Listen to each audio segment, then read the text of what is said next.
His Brother's Keeper by W. Jacobs.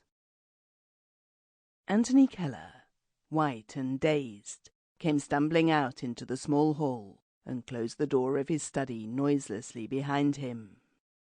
Only half an hour ago he had entered the room with Henry Martle, and now Martle would never leave it again until he was carried out of it. He took out his watch and put it back again without looking at it. He sank into a chair and, trying to still his quivering legs, strove to think. The clock behind the closed door struck 9. He had 10 hours. 10 hours before the woman who attended to his small house came to start the next day's work. 10 hours. His mind refused to act.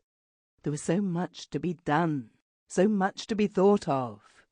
God, if only he could have the last 10 minutes over again and live it differently. If Martle only had not happened to say that it was a sudden visit and that nobody knew of it. He went back into the back room and, going to the sideboard, gulped down half a tumbler of raw whiskey. It seemed to him inconceivable that the room should look the same. This pleasant room, with etchings on the walls, and his book face downwards, just as he had left it to answer Martle's knock. He could hear the knock now, and the empty tumbler smashed in his hand, and he caught his breath in a sob. Somebody else was knocking.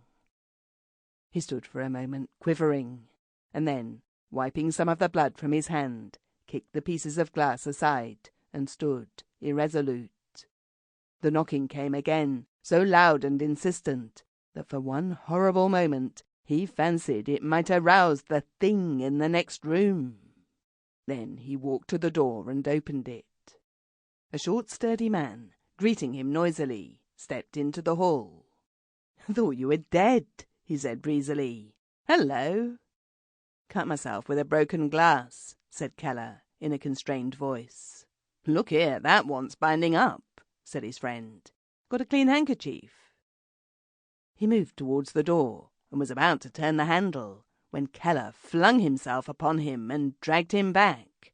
"Not there," he said thickly. "Not there." "What the devil's the matter?"